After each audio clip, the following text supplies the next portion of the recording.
नमस्कार दोस्तों, आज बात करते हैं एक ऐसे पेड़ की जिसके लाभ ही लाभ हैं। ये मूलतः भारत का पेड़ है। जी हाँ, आज मैं बात करने जा रहा हूँ पीपल। और जब पीपल की बात करी तो ये मेरा फिर अंधविश्वास इसके साथ बहुत जुड़े हुए हैं। जब रही अंधविश्वास की बात तो इसके ऊपर इतने थीसिस, इतनी बुक, इतनी किताबें लिखी जा सकती हैं कि एक जिंदगी छोड़ो 100 जिंदगियां भी कम पड़ेंगी। और ये मेरा प्रिय विषय रहा है, कर्मकांड और अंधविश्वास। तो मैं जो बात कर रहा था, मनुष्य का जो जीवन है वो दो बिंदुओं पर केंद्रित होता है। एक होता है विचार, एक होता है विश्वास। विश्वास कहाँ से आता है? विश्वास तो हमें मिलता है पूर्व से, जो हमारे अंदर जैसे कंप्यूटर में फीड किया जाता है ना, वैसे ही हमारे परंपरा से चलता रहता है, हमारी फैमिली में रन करता है ये विश्वास। जो विचार है, विचार से तो साइंस जन्म लेती है, और साइंस तो आपको पता है कर्मकांड या अंधविश्वास को वो मानती नहीं है। तो ये जो पीपल का पेड़ है मूलतः भारत का देश का पेड़ है। हाँ, जब अंधविश्वास और कर्मकांड की बात आई ना, एक आपको छोटी सी कहानी सुनाना चाहता हूँ, बहुत ही मजेदार है दोस्तों। एक गांव के अंदर एक कुछ व्यापारी था, गरीब, जो कि पोटली के अंदर कपड़े बेचा करता था। जब पोटली के अंदर कपड़े बेचा करता था, उसकी मुलाकात पांडे जी से, पंडित जी से, पुजारी जी से हुई।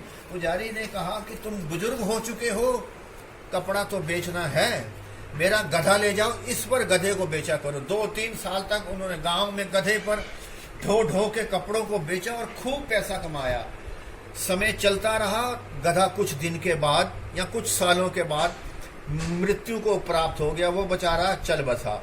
जब वो चल बसा, उसे ख्याल आया कि मैं इतना निर्दयी तो नहीं हूं, मैं भावना से मैं प्रेम करता हूं, तो गधे को अच्छी तरह से विदाई दी जाए। तो उन्होंने उसको गधे का संस्कार करके उसकी समाधि बना दी। जब उन्होंने गधे की समाधि बना दी तो वो कपड़े में व्यापार में फिर वो लग गए। तो वहां उन्होंने एक दिया वगैरह जला दिया, समाधि पर अपना काम करने लगे। वहां से का एक साहूकार धनाड़ गुजरा, उसने देखा ये क्या है, समाधि है। चलो, उसने भी वहां परेशान था, वो बेचारा फाइनेंशियली या वित्तीय कारणों से।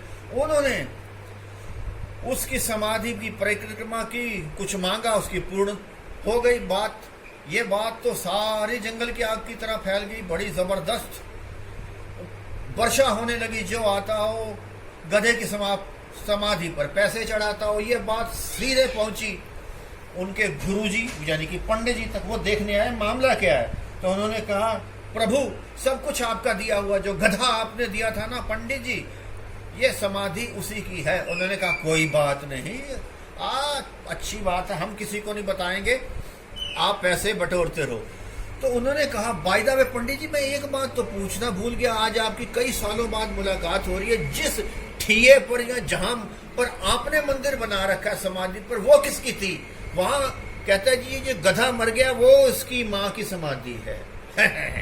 बात तो मजेदार है, यानी पाखंड या कर्मकांड इस आधार पर चलता है। चलिए, आपका समय लिए आप चलते हैं पीपल की दुनिया में। दोस्तों, ये एकमात्र पौधा है जो कि भारत के अंदर उगता है। इसकी ऊंचाई 50 मीटर तक हो सकती है। भारत क्या, दुनिया के अंदर इसकी 1000 से ज्यादा किस्में हैं। बोधगया, जैसे ये फाइकस है ना, जो गुलर, वो भी इसी की प्रजाति है। जैसे कहा कि इसकी कितनी ही ज्यादा वो है।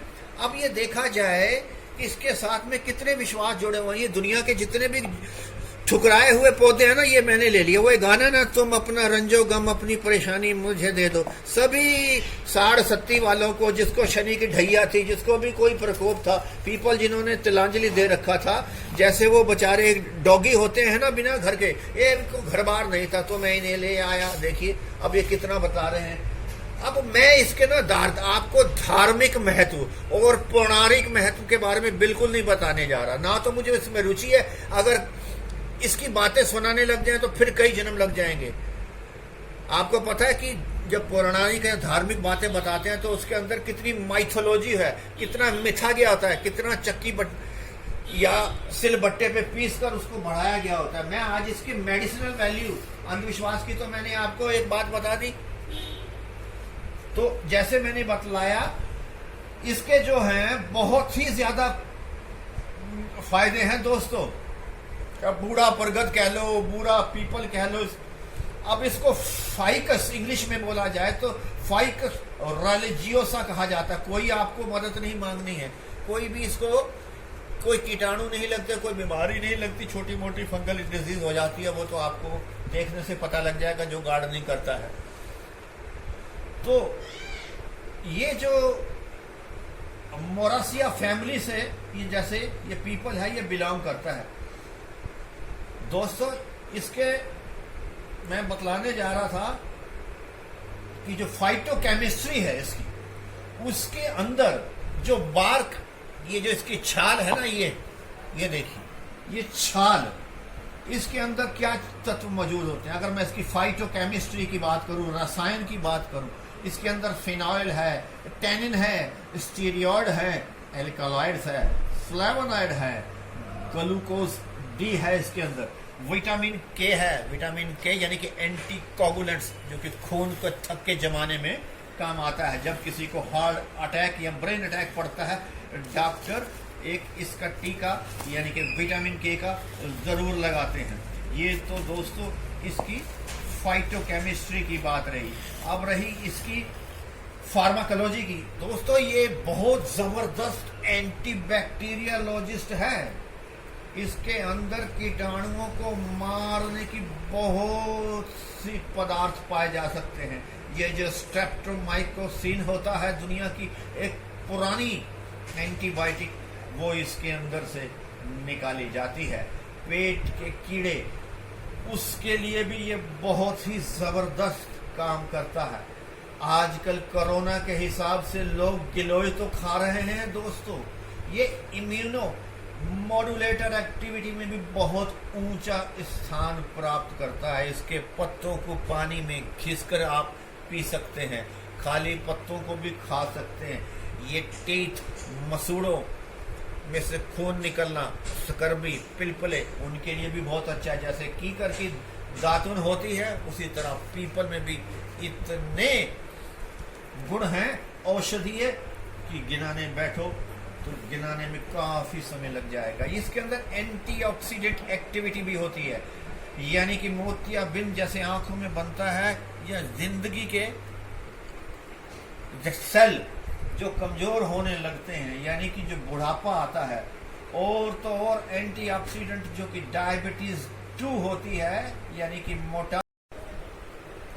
मोटापे के बाद ये काम करती है, क्योंकि इसके अंदर फैटी एसिड होता है और जो कि बॉडी के वेट को कंट्रोल रखता है।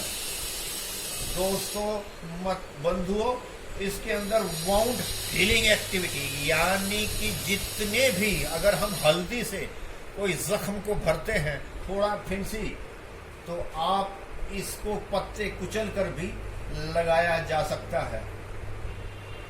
इसके अलावा किसी भी किस्म का बेहोशी गर्मी के कारण हो जाता है, नक्सीर आ जाती है, कोई दौरा पड़ जाता है, जिसके अंदर आप सीधा मिर्गी भी कह सकते हैं, एंटी कन्वल्सेंट एक्टिविटी बहुत ही जबरदस्त पाई जाती है। नींद न आना, मूर्छा हो जाना, किसी भी तरह का, इसके जो 2-4 ड्रॉप्स डाले जा सकते हैं।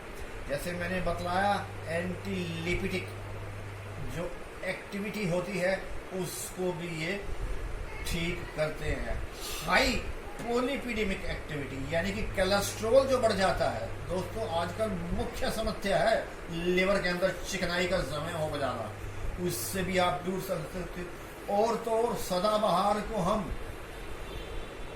मधुमेह नाशक यानी कि एंटी डायबिटीज कहते हैं, तो इसके अंदर हाइपोग्लाइसेमिक एक्टिविटी भी बहुत अच्छी तरह से पाई जाती है।